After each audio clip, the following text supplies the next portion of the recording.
Man said this is what she done to me, though. Alright. Is it not?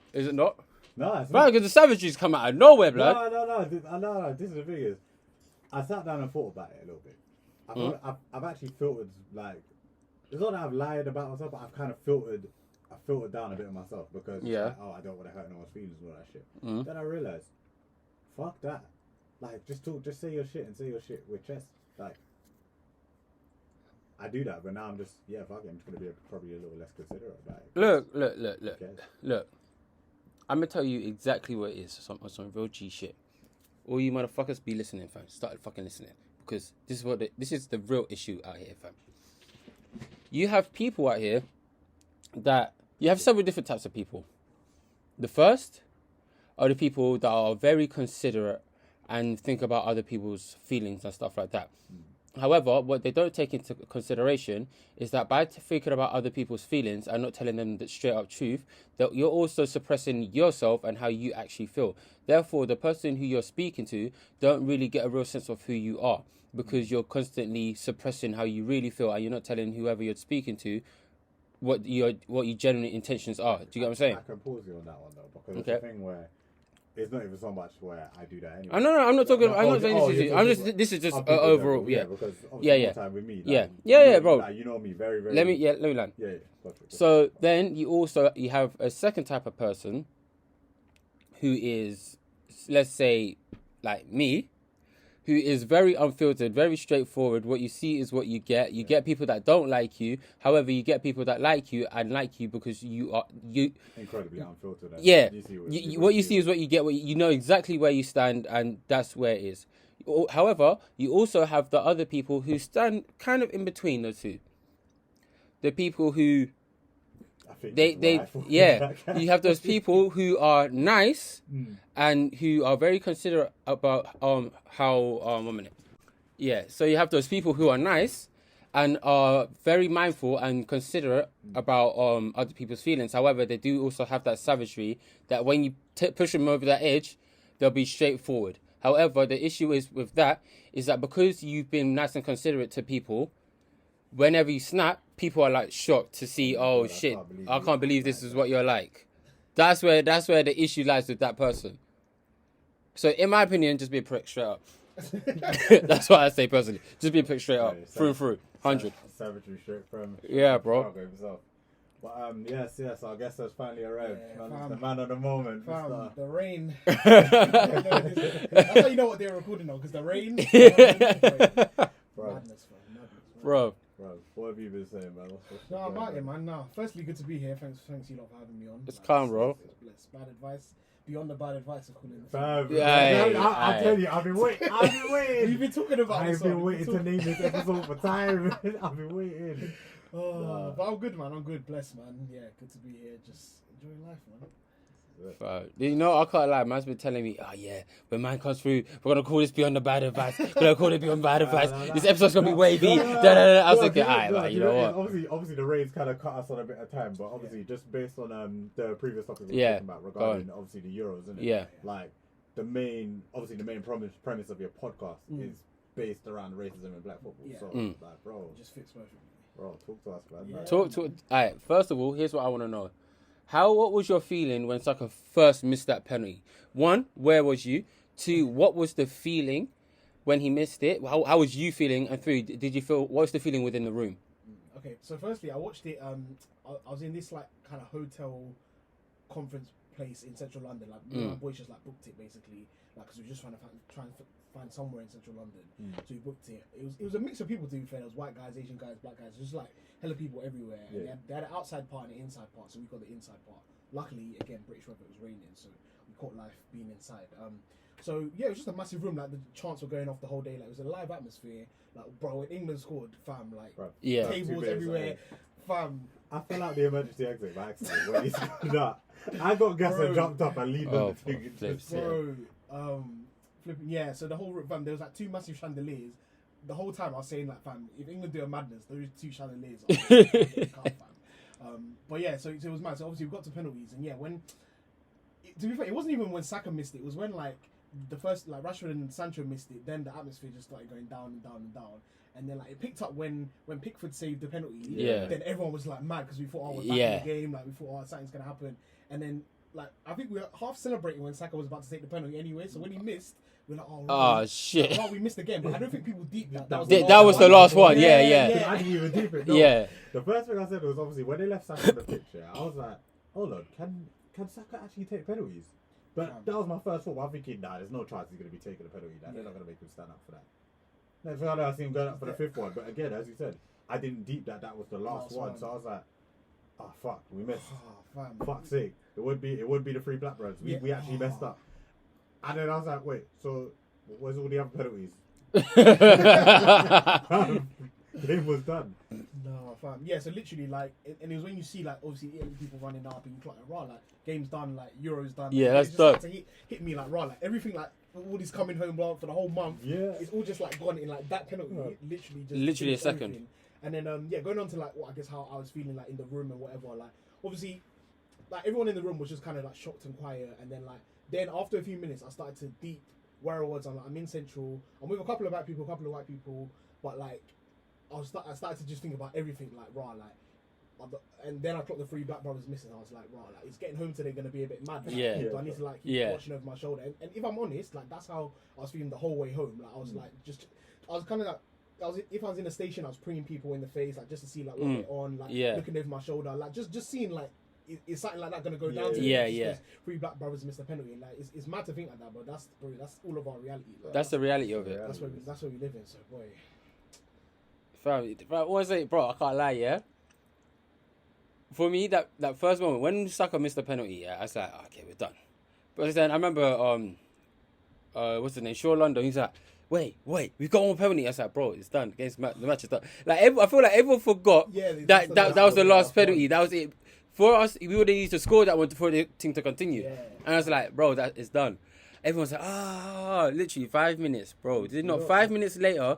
Did we not see all the bullshit online? I was like, I called it. Again, it came back to the whole point system picture that I saw. Yeah, that one there, where I was like, this is actual madness. What was that? There was one of them where they were saying like, punch a black person in the face. Oh, I saw that. Yeah. I saw that fucker. Yeah. Lynch a black person. I said, you what? Yeah, people. Yeah, that. He's actual son of a like. But again, it comes back down to this is why we don't deserve to win now. Because everyone was all getting on to people like, how come this person didn't take a penalty? How come Sterling didn't go and take a penalty? Let's keep it real. We know why Sterling didn't take those penalties. Yeah. The tabloids are on man as it is. Do you think he wants to be responsible to be the one to miss that last penalty? No way. Like this is what I was saying. Like this is what I was saying to my guy earlier. Like, as much as it's peak to see what's happening. It's happening. However, I'm so happy it has happened. So allow people to really see the bullshit. Like the fact is, as much as people like to say this unified us, it wasn't unifying us. They were happy to use us as long as it allowed them to keep winning. They were happy. They was happy to use us. But as soon as shit goes left, they really don't give a shit, because when you deep it, before the Euros even happened, we were having racist bullshit happen throughout the whole game. Yeah. We had people that didn't want to take knees. They were getting fired and shit like that. Or even the Prime Minister was telling me, you can boo the knees. You can boo the knees. Like, are you serious right now? Yeah, like, bro. Who is it? One of the players got onto pretty. Oh yeah, Tyrone Mings. Yeah. I tweeted her straight. It was like, nah, I'm not having your I'm not having you back ass. Like, don't say this is unacceptable when you're part of the problem. You was the one who said, like it's just basically a childish movement. Like, you know what I mean?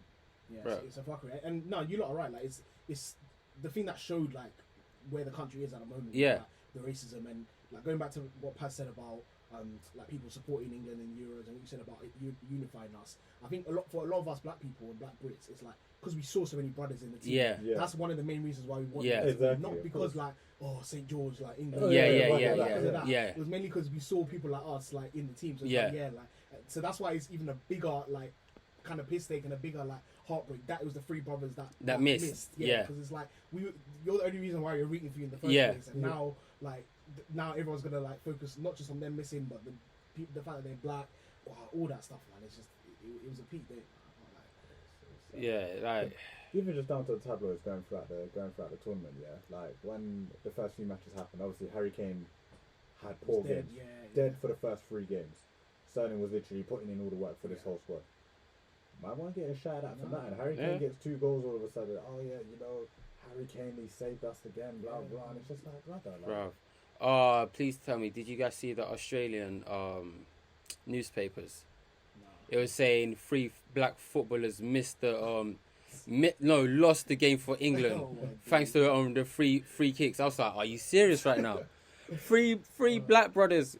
You know when it's one of those ones where it's like, guarantee for a fact, if it was the 3 black brothers that missed and it was Harry Kane and the other guy that missed, it would have just said it wouldn't have referred to them losing or they wouldn't refer to them like that at all. It wouldn't refer to their skin color. It would refer to the loss or anything like that. Penalty loss. Yeah. The whole team as a group. Their best and all that. You know. Nah, ridiculous, man. And yeah, you're right. Like, even when England were doing bits, like Sterling was basically carrying them for the whole tournament. It was the Germany game specifically that I clocked it, like, because obviously it was 2-0. Sterling scored the first one, which is the most important one, and Harry Kane got the second one later, like just to kind of seal it. But the papers after that, all front pages, Harry Kane. Not even like the back pages where the sports. Front pages of every paper was Harry Kane, except the Sun, which is weirdly enough, because they're the worst. Yeah, they're the worst. They're always the worst. But they had Sterling on the front page. I don't think they saw that as an opportunity to like, try and like. We're not racist guys. Yeah, we're not racist guys. We promise. We promise. I told you guys we're racist.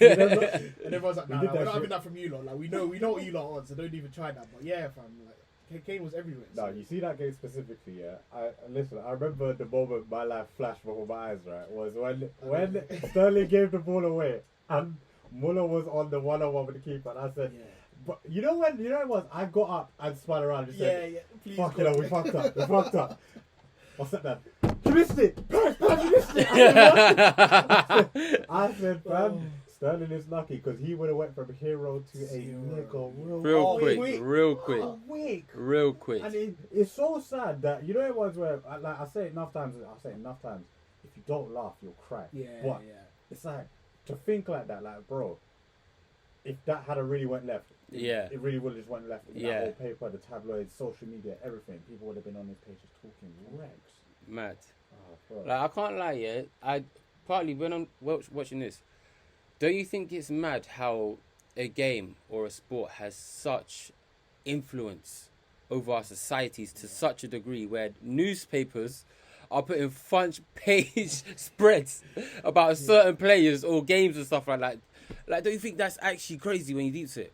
I think it's just the way society is that like a lot of people look to like football, for example, as like a release from like their boring sort of everyday life. Because like, a lot of people, if you keep it real, they're not on much like Monday to Friday, 9 to 5. They do their 9 to 5, whatever, and then it's a Saturday when the football's on or when they go to the football. Literally. That's their like release. Like they don't really go to church or they don't have a religion or nothing. Yeah, that's like football's like all they know basically. So and then that's normally on club football, and then when England comes to like another level, it's like I've got football and it's like representing my country. So that's literally all they know, and then obviously the media play on that because the media know that there's just people who don't have anything in life, so they just care about football. So that's what sells for them. So it's mad. That's the culture. Do you know, for the most part though, like excluding the bad, I can actually fuck with how unified it was though, whilst everything was kind of going alright. Even just down to girls actually. Girls, I don't know. You see Twitter, yeah? Girls are actually the funniest creatures.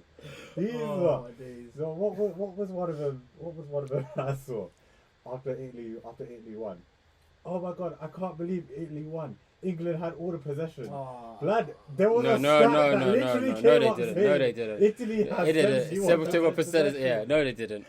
No, they didn't. Like, oh, you poor thing. Oh my god, I can't believe Rooney missed that. Wait, no, you're joking. Oh my days. Listen, you know some of them are pick-me's and then there's some of them that are genuinely clueless. Like they're not with football.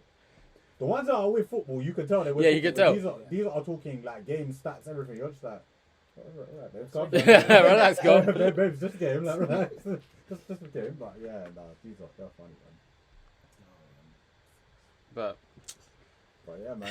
In regards to like obviously your whole podcast and how you came about that, cause I remember roughly about a year ago. I literally remember speaking to you about it where you told me. I was just like, yeah, this is out of the box. Like, what made you want to start that?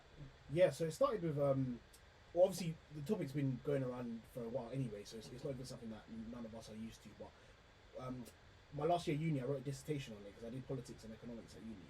So on the politics side of it, I was like, okay, I want to dissertation. You can write anything you want, but I was like, I want to do something I actually like enjoy and want to write about. So I wanted to do it on football, but I was like, I can't just write something. I can't just write a dissertation about Arsenal because that don't really make sense. So I was like, what in politics is like kind of, I don't know, topical at the moment. I can't lie, that would have been one emotional dissertation. You know, bro. It was, fam, it was. For real. It was. I got first note, I'll say that. I got first note on this station. Yeah, so I was working with my tutor and I got to write it and stuff, and it was mad. It was just basically focusing on like if like people in politics and football can ever actually work together to stop discrimination, like in the sport specifically. Yeah. And kind of looking back in the history and all the stuff that they haven't done and all the stuff that they said they were going to do and still haven't done. And that was, so I wrote this station in 2017, so I was talking about stuff from like 2010, like 90s, 80s and stuff. And obviously got to like last year with the pandemic, 2020, I was like, right, I pre-wrote my dissertation, I was like, nothing has changed since I wrote that dissertation. That's 3 years. Like literally, I could have wrote the same thing in 2020 and it would have been exact facts, word for word. So I was like, no, I need a way to like carry on talking about this and just something else to do during lockdown and just something different to do outside of work. And then I've been into podcasts again since I was in uni anyway. So I've just been a big podcast person in general. So I just said, like let me see if I can just merge the two. Like something I'm passionate about. See if I can like start making my own podcast in whatever way I can, and yeah, just see how the episodes go from there. And then, but my main USP, I said I didn't want to just go on a podcast and rant about racism. Like, I wanted it to be something productive, something practical. So I was like, let me every episode I have, let me try and have at least one or two solutions to whatever I'm talking about. Yeah. So whether it's like the abuse that people are getting, whether it's like social media, whether it's like there's not enough like black managers and stuff. Yeah. Whatever I say, whatever I rant about, whatever the episode's going to be about, at the end of it, there's always going to be some kind of solution that you can take away from the episode. Like that solution isn't necessarily like gospel. You don't have to take that. It doesn't actually have to work.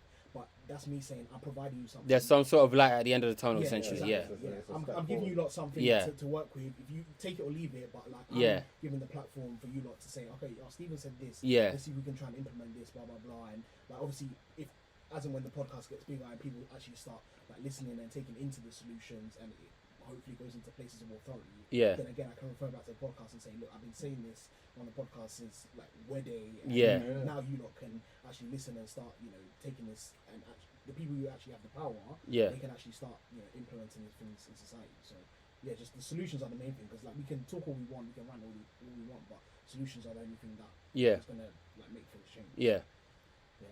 What would you say your stance is on like obviously I know for the current black players that play in the football in 40 Euros for England, that obviously they can't really change their nationality right now. Like, would you personally? I said it like a couple weeks back. I think they should boycott the whole thing. I think they should just boycott it and just no. A couple weeks after. No, wait, no. I'm not taking your bullshit. You know what? No. I'm clipping in your bullshit from now. I'm clipping. No. I'm clipping in your bullshit from now. Like, let me tell you now, because I watched your episode. So last week, you remember last time? My guy was saying, "Oh yeah, but would they even make enough money if they go back to their own countries? You might as well stay here." When I said specifically, go back to, bruv. No. You're chatting crap, bro. I have it recorded on the last episode. I don't want to look at that. I don't want to look at that because in the last podcast you were talking, saying that they should play. You should play for England because it's a dream. That's a dream that they've had. But who you said Saka? No, he wasn't even born in wherever the hell he was. He wasn't even born there. He don't know nothing about there. No, you should be here. No. No, you're attacking so much shit. I swear to. I'm cutting it in. I'm cutting it in when you said that. No. Obviously, this was after the Euros. After the Euros, I made this tweet and I was just like, you know what, Bonnet, I think these men should just boycott the thing. Like, just say, fuck it, stop playing. Remember, I literally said, I messaged you straight after. I said, you know what, scratch everything I said on that last episode. Oh yeah, because you don't recorded it on the day. We recorded it on the day. Literally an hour, bro, hour before we started. Like we're sitting there doing all the "it's coming home" chants. No, you were doing this coming home chant. I don't know who You, we- I don't know who we- I don't know who he is, man. You know, you were doing the "it's coming home" chants. You were doing the, Listen. oh yeah, we should be proud. We should play for England. Listen. It's the dream. No, Brother, bun that, fam. if we Go had- back to your own countries, yeah. I swear, you know what's mad? If a lot of these countries, these man them, turn around and play for their own country, yeah, this country wouldn't have even got to the final. Jamaica would be in a World Cup final every week, blood. What you mean, blood? What you mean, blood? Straight up, I'm saying it, blood. Everyone needs to boycott this fucking country and go play for your own country.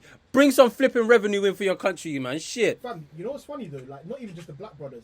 There's only 3 players in that England squad That who are are actually actually English, purely 'cause a lot of them British. are Yeah. Yeah, either they're white man, or Irish, and Scottish. And Yeah. like that. So it's not even just a black thing. Like, fam, like the immigrants make the team. Yeah. It's nuts.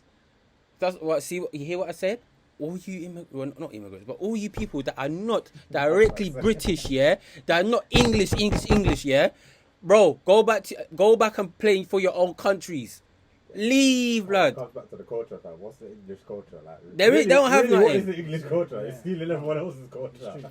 No, that thing's an interesting one with like the players now and like players coming through. 'Cause I actually just spoke to like on my podcast I just recorded with like a current footballer. I don't know if you know Kevin Wright. Like, Yeah. So I just did a podcast with him. So he's obviously born in Britain and stuff, but he plays for Sierra Leone like professionally, like as a country. So. And we were just talking about like, so he knows people. So he played with like Reece James and stuff at youth level. So he knows people who have like have dual heritage, but like chose to play for England, and then people like him and some of his friends who chose to play for like the African or Caribbean countries. So, and he was kind of saying that he gets why the people who go to play for England do it, because like if you're basically getting chosen to play for England, it means you're at that level where like you've got bread, like you're like, you know, you're making a name for yourself, like you can, you know, sponsorships, all that kind of thing. So he gets it, and he doesn't hold it against them. But at the same time, he said that if he was in that position where he had bread and he was like playing in the Prem and at the highest level, he would still pick Sierra Leone just because, bro, the passion and stuff, playing for your home country is a different level. The love that you get, like every time you go back home, like just you inspire just a new whole set of people. Like England doesn't need like that many black players to inspire people. They've got enough. They've got enough white players, like let's say to inspire, like, you know, if Harry Kane and Harry Maguire whatever inspire the next generation of people. They've got enough like white players in the country to inspire like the kids or whatever. But like for back home in like our countries, like whether it's Africa, Caribbean, like they need like, you know, if a Raheem Sterling went back to Jamaica, like imagine like the amount of football that come from Jamaica, Raheem Sterling, bro, like, and just that on the same level, and you can apply that to all the different African countries. So like the example I just used with like Kevin Wright, so he playing for Sierra Leone, they just qualified for African Cup of Nations, which is like Africa's version of the Euros, like for the first time in like 25 years. Yeah. So like that generation of players now is going to inspire like the next lot of people coming through, and like now Sierra Leone's going to like get better football facilities, blah blah blah. Just because one set of people just decided, now we're actually going to play for the people back home, and then like other people will see their success and be like, oh yeah, I've actually got my mum's Sierra Leonean, like, let me go play for them, blah blah blah, and then it's a chain and it carries on. So whilst like you understand people who do play for England just because like, you know, you want to get your money up. Yeah, it's easier way of making a lot of bread at a faster rate. Yeah, but at the same time, like it needs a couple of people to take the risk to go. Yeah, to go back and start it, and then a chain will start. So it's hard to. I can't like slate people who do it, but at the same time, but you need like a couple people to sacrifice basically. Like, nah, like, I'm gonna like forget all the England money or whatever. Like if you're comfortable and you have enough money, like you're playing in the Prem, so you've got enough money anyway. You've got money. England money. Yeah. So just like take yourself back home, help the people. Like it's kind of like giving back in it. Yeah. Like that's the thing. That's what I've been saying. Like even in our last one where was like, oh yeah, you play for this country. I was saying, bro, like for instance, even if you turn around and you stop playing for this country, it's not like you're never gonna make bread again. You can easily become a coach, bro. There's so many other things that you can do, even if you don't actually play on the pitch. There's so many other different positions that you could put yourself in to help make you make some more revenue. But you could even just as easily go back home and help bring up the social status of the football players over there. Like, do you know what I'm saying? It's like you said, it starts a big chain of events. So like obviously you go play back home. That you being that one player, like you're already big over here. Yeah. Do you know how much you can bring in for them? You can bring them new facilities, like new training grounds, new all sorts. Bro, Drogba saved the civil war, bro, in Ivory Coast. Yeah. By himself, bro. That's Drogba. That's a football player Chelsea, like, one of the biggest Chelsea Yeah. legends, but he went back home to Ivory Coast. Bro, he stopped a civil war, bro. That's how much power. That's you mad, have as a you know? footballer, bro. It's a full civil war. That's Like, mad. You, as a footballer, your influence managed to stop that, so it's nuts. But he could have said, "Nah, I'm playing for France because I grew up in France." But Yeah. he was like, "Nah, like I'm from Ivory Coast. Like I'm gonna not just help with the football there, but I'm gonna get involved in the You know, politics back and then actually they help the had a country." bad boy team as well. Exactly, they had like Yaya Toure and and all bro. them and there. But so the influence is mad. Like you can have as a footballer at that level. Right. Yeah. What I'm saying is, I think, yeah, as we said, going back to this, I think a lot of these players go back to the country of origin, just, yeah.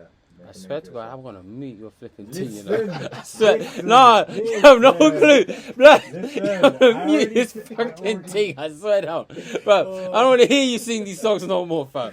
No. You know what, man, my father change your heart no more. Ah, Right. Bro, no, stay over Right, there. I can't- Bro, when I was telling him, Yeah, I was telling Last him, last week. bro, I was telling you, bro, don't, no, I don't want to hear it. But it's as Steven said, listen, I'm just going on the understanding of, I understand why you play for England. Like, let's be realistic for some people, especially a lot of the young ones. You're optimistic, Like, light-skinned you're gonna son of be a playing- bitch. You're going to be playing at a certain level, especially if it's your first call-up. Like, let's say Saka, for Yeah. example. Your first call-up. At the age of 19, I've been called up to England. Am I going to go home and play for Nigeria, or am I going to go play for England? Realistically, I'm going to play for England because I'm being recognised by England nationals at 19. I'm up. Like, I'm already up, but I'm going to be up even more. Obviously, now they're probably going to look at it a bit differently. But you know what it is? Yeah? But I guess back then, like back then and now, it probably would have been easier to take the risk back then. Yeah. Because it's new social media age. Like, obviously, you get the racism in football and everything, but you're not seeing it back then. So, like, obviously, all these players, like, all the players from way back when, they probably would have been getting, like, if social media was Yeah, out yeah. properly, they would have been getting. They would have gone it way worse than it is Way now. worse. Way worse. Way worse. And that's one of the things I was going to ask. So you see now that Saka essentially is stuck for this flipping team, can he ever change or... Yeah, like, but it's a thing where, because you've played like at the highest level, for Yeah. England, you have to. I think you have to wait maybe 2.5 years, and not play for England at all. At all. And then you can switch to another country, which is what a couple of players do, but it's very, very rare. So normally it's like when you're coming up through the England youth, so you play for England under 17s, 18s, 19s, up to 21s. Then before you make like a senior appearance, you can basically switch allegiance to whoever you want. Yeah. Once you make that one senior appearance, and Yeah. obviously Saka's case, he's not just made a senior appearance. Yeah. He's played at the flipping Yeah, the Euro flipping final, top, so yeah. He's not even like a little like boy in the team anymore. So now he like fully has to wait like at least 2 years, maybe even 3 years until he moves. So And that's if he even decides. yeah, to. that's even Yeah. if he decides. So the young ones. Oh, he gonna move. He gonna shift. He I gonna don't shift. think you all, you know. I don't think you Yeah. will. No, I don't think a lot of them will. I don't think any of them. Will. I think once you're set, I think there's a thing where you either do it from the start, or you never do it. It's very, very rare that players will switch like midway through. Like it's, I see a couple of players doing it now where they're young. So there's one guy called Callum Hudson, Yeah, who's yeah. like 19, 20ish. He plays for Chelsea, and I don't think. Because I thought he had a senior appearance, and then I realised it must have just been a friendly. Yeah, so he played the senior game, but yeah, in a friendly. So they kind of changed the rules where, like, because if you don't play in like a proper tournament, you only play in a friendly. Then I think you don't have to wait 2 years. You might have to only wait like maybe 6 months or 1 year. Whatever. Yeah. But basically, at the moment, he's trying to play for Ghana. So last summer, or the summer just gone, he was like going on holiday in Ghana, like he's going to like Ghana events in this country and that kind of stuff. So he's trying to like familiarize himself with the culture and like just like do stuff back home. And then eventually, like when he gets the green box from the authorities, then like internationally he'll be playing. Yeah, for that yeah. Kind of thing. So it's that kind of vibe that more young players like, Yeah. coming up now kind of have to have. I rate it. Yeah. I respect it because I'd be doing that, bro. I can't like if I was Saka, I'd say fuck this country, suck my big toe, and I'm out, blood.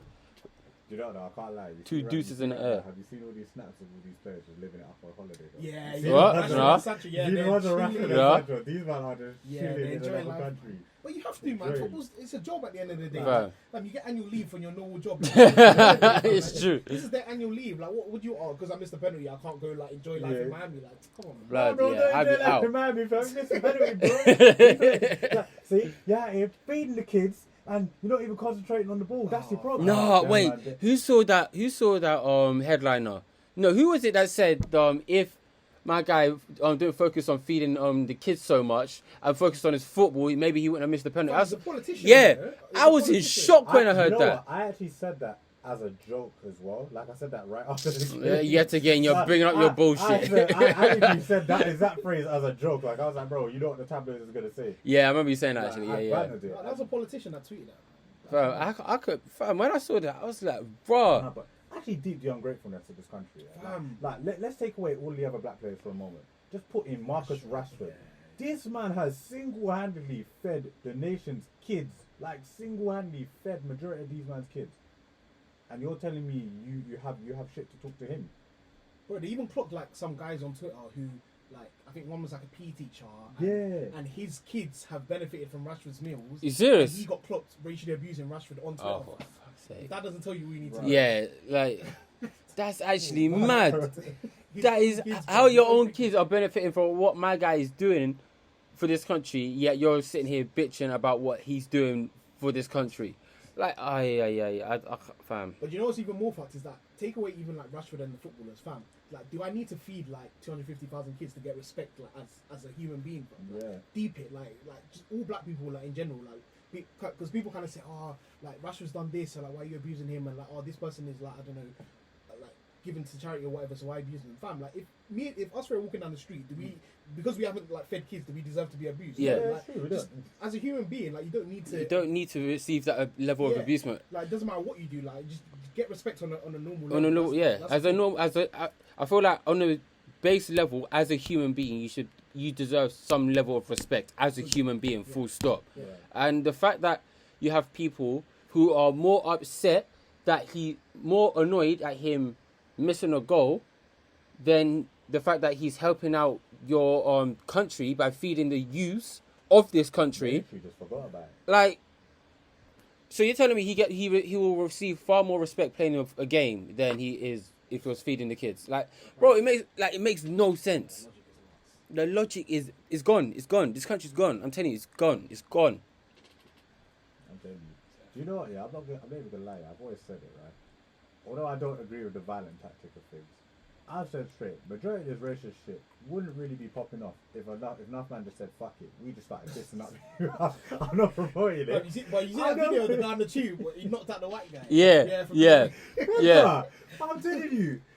You know how you used to get some of them people back in school, yeah, where it's like they used to chat shit. And you they get fist them smacked up. Get banged. Yeah, you get yeah. banged. And then they're not talking about. I mean, you still had some of them where they'll get fist up. And Yeah. it's just like, how many times are we gonna keep doing Yeah. it?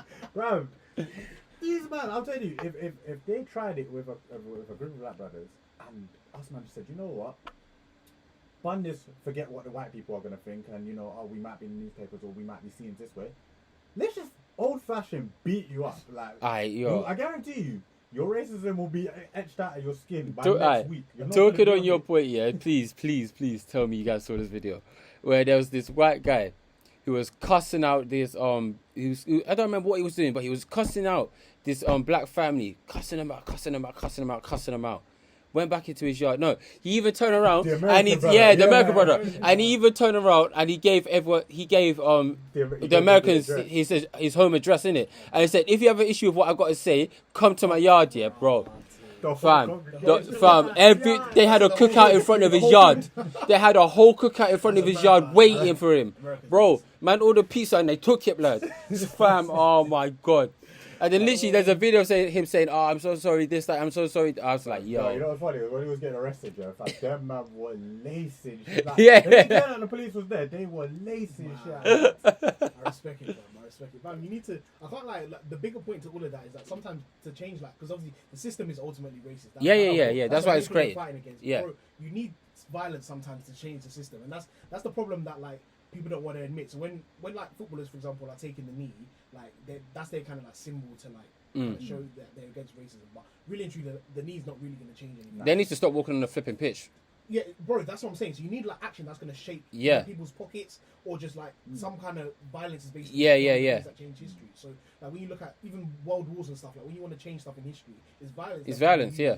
Protests and stuff. It's violence that people use to change history. But that's the kind of underlying thing that people don't really want to do violence or whatever. And people are trying to control the way you protest and the way you do stuff. But really, you have to shake the room, bro. At the end of the day, no one's going to listen to you unless you get your point across. It's even like, you know, when we had the Tottenham riots. How many years ago? Yeah. 2011. Yeah, 2011. 10 years 10 years ago. One 10 thing, years ago. one thing I have to keep saying, yeah, is I can't lie, I 100% agreed with the riots. However, they were rioting in the wrong place. They were rioting in the wrong place. In their own areas. Their own areas. You're destroying your own areas. They really can give a shit about you guys. Destroying your own community. You're destroying your own I communities. remember the whole flipping what was it? The carpet shop. Like, them man, Yeah, that carpet man- right. Yeah, that whole Yeah. retail park. Right, Yeah. that man's thing, and it was just like, brother, like, What's the point? what's the point? The- Killing local businesses Yeah. and stuff is like. The issue is they should have taken this up to Central or all the way up to like Kingston, them sides or the rich areas, fam, and destroyed all their shit down there. Guarantee you, it would have got the point across quick. Right, take that shit to So Scotland quick. Yard, didn't it? Take it right to Scotland Bro. Yard, go to the source and go do it. Yeah. No, it's true. Because this is the thing where even when it came down to the protests like last year, like the whole Black Lives Matter, like a lot of people were protesting, but you don't really know why you're protesting. Like you're just out. Like They were doing it for clout. Yeah, you was out for the sake of being out. You got your little picture in black and white, and it was just like, oh yeah, I was protesting. First day out of lockdown as well. Like, You know? He was in COVID, so people just like. Yeah. Promoted, they're not really- Fam, please tell me, did you see the a lot of influencers got outed by that as well? Where you saw them, they'll show up, all dressed nicely, take the picture and dip. Yeah, of course. There were so many of them that got outed for that. I was like, bruv, this is fucking ridiculous. How is this thing become a trend for you guys to go on get up? And that's what's jarring sometimes about if you take it to our community as well. Like, there's Yeah. so many people who just like you have the power and the influence where you do fuck all. But with. yeah. Jarring. No, this is the thing where I think a lot of people didn't really look at some of them didn't look at the situation, especially the ones that was just writing for the sake of writing. It's like you need to think about what you've got to lose as well, because at the end of the day, like it's all well and good that you're fighting the good fight and everything, but not everything needs to be fought at that particular time. Like you got to pick your battles, man. Because you go and do that, next thing you know, wherever you work, let's just say you're in a high-end job and you've got yourself established to a certain level. Your manager's just seen you on that video. You're out here smashing up a fucking brother. And it's just like, well, I don't know what part of the protest this is meant to mean, but yeah, our company doesn't represent this, so safe. See you later. Take care. Like, think about it, bro. Yeah. And especially in this day and age of social media, there's many ways you can fight that battle. Big time. So it's true. You don't even actually need to be out on the street destroying your own shops to try and get your point across.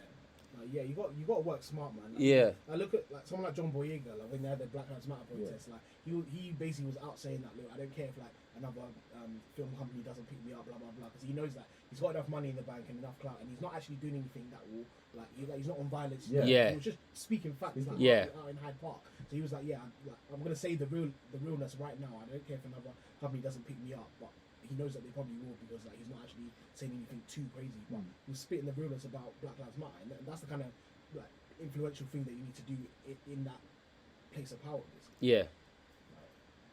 Bro, like I said, in my personal flipping opinion, I feel like everyone who isn't English, pack your shit up and go back to your countries. But bro, there's something with that, because in terms of it's not as easy as going back, because back home. I know there's some friction. Yeah, there's some friction. With us not going back home, it's not as easy as like slipping into. Yeah. They look at you like. Yeah, they're looking at you. Yeah. So it's not always like easy. I agree with that point. I would love to see it happen, but there's stuff that we have to overcome. Yeah. As well, which is something. Yeah. It's an interesting topic. Yeah, I feel like it's not as easy as just picking up your shit and going, but I feel like start trying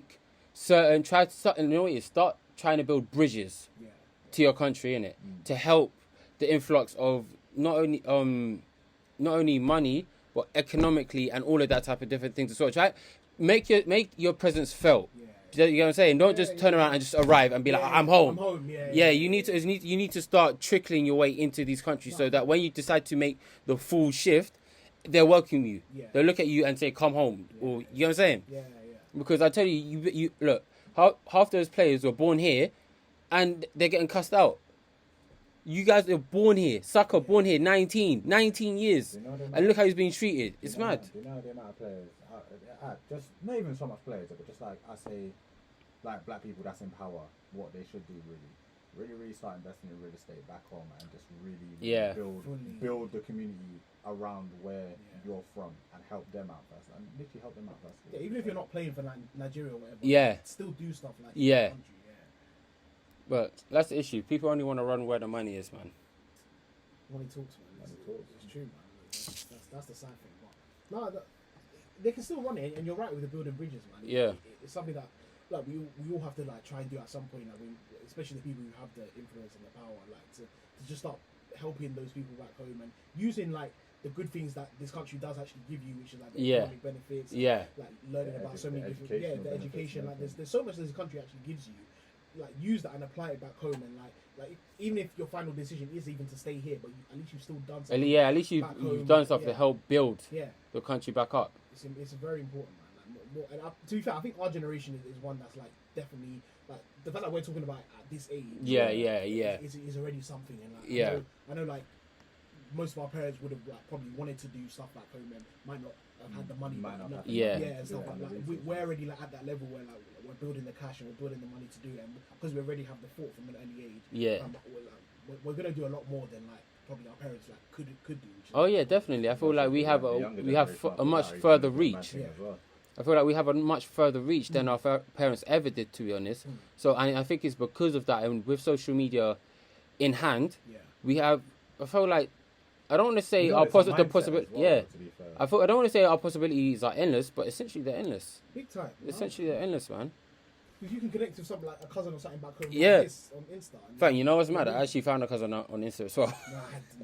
I actually found one of my cousins on Insta as well. It's actually mad. They try to tap you up for money yet? Huh? Have they tried to tap you for money yet? Nah. It's been a long time, but I didn't even. I get. Can you get me an iPhone? Can you get me a laptop? I'm like, big man. Big man, you think I can walk into Apple and get an bruv, iPhone right now? I can get myself. I just about get myself one, blood. What do you mean? It's funny, but like, but there is positives to it. Like, that's the annoying thing. Like sometimes, like they'll ask you for money and stuff, but like on a whole, like it's good people's and it's home, man. Like it's when home. you go back, it's like it's all your own people. Like, it's life. Can't lie, the rotis taste buff too, fam. The rotis, fam. When everything's just made fresh. Fresh, bruv. You then when you see the chicken running across the street, literally, blood. Let's dinner tonight, blood. Do you know what was nice? I remember when I went to Antigua. Even when you just get off the plane and you smell the air. Yes, brother. Bruv, it's thick, blood. Most like, bruv. I swear to God, I came out of England having a cold. I got into Antigua. Was cured. And I was cured. I was like, I can breathe. I can breathe. Bro. Even down to stuff like fruit. When you have fresh fruit. Yeah. Oh my God. It tastes different. So good, man. Different. I just remember just, I had a variety of fruits. I don't even know half the fruit I had out there when I was in the Caribbean. Bro. I don't want to come home right now. So, you know, about England, what am I doing really? Like, what are we really doing? This is like, wait, we got taken from our homeland. Imagine we got to stay. Gee. And that's what hella like parents and uncles and stuff are saying, like, because they're at that age anyway, where they're pretty much at retirement age. They're like, fam, what am I actually really doing? Bro, my kids are growing. Like, why am I actually? You know what's actually deep wind rush, yeah. Actually deep the fucking cheekiness of that. You took me from my homeland, brought me over here, and now you're telling me, oh, you're gonna send me back once I've set up base here. But you know what's mad though? What's funny enough, talking about that. So my granddad came over, yeah. My gran came over with my gran in it. Bro, came over. Thing is gone. Oh, you bastard. What do you mean? Continue, shout out to me. You got like, what, 5 minutes? Yeah, 5 minutes. So my granddad and my gran came over, yeah. Been here for how many years? Believe, bro. My granddad decided to go back. He's retired and everything. He's like, screw this country. I'm going back. He's back in Barbados right now, fam. Living it up. Big yard, fam. Big yard. Living life, man. I'm like, bro, is that not what you should be doing, fam? Yeah. Like when I'm older, bro, I'm telling you now, I'm living in Bali, fam. I'm telling you, Bali, that's where I'm retiring. That island is beautiful. I'm out. Here. When's the last time you lot all went back home? Obviously, for me, it would have been 3 years ago. But mine was genuinely a party holiday. It's just conveniently the location was Antigua. So I was like, well, this is the first time to the Caribbean and it's back home. I'd be a fool not to go. Yeah. Like, so that's me. But that's the only time I've ever like been into the Caribbean. No, mine was 2013. Yeah, this is the first year I started uni. I went straight to Barbados for 2 weeks. Yeah, sick, nice, fam. I miss it. What about you? Yeah, Ghana 2012 was the last time. To be fair, when I was a youth, I used to go like pretty much every summer. Yeah. Because I got like my grandparents, like a couple of my mum's siblings, like and who have cousins and stuff like that. Yeah. So pretty much like, every summer, like in primary school, basically, I used to go. And then like 2012 was the last time I've been. So I haven't been since 2012. But this year, like I booked my ticket in January, December. I'm gone. Yeah. Christmas and New Year. Oh. You know that year, you know that year everyone was in Ghana. Oh, no, in Nigeria, December, bro. yeah, I was yeah. just like, you know what? I'm not even gonna lie. Kind of want to co-sign. I don't know anyone out here, but I want to co-sign. Listen, I'm there, fam. Bro. If you not ever down Ghana, fam. I'm Yes, there, I wanna go. I wanna go. Fam, we even got a hotel out there. Yeah. Like my family owns a hotel. Yeah. Ah, there you go. That's Like, no. this- See. This is what it's about, though, man. It's about traveling the world, man. You just gotta Sick. just see the world for what it is and just live, man. I'm with it. I'm with it. I gotta travel to the other places in the Caribbean as well. I'm leaving Jamaica till last though. Yeah. I have to leave Jamaica till last. Because you know what it is? I know for a fact, I know why I'm going, and I know that's the farthest one I'm gonna be at. Yeah. It's gonna be lit, bro. Yeah, I need to get out Caribbean, man. That's.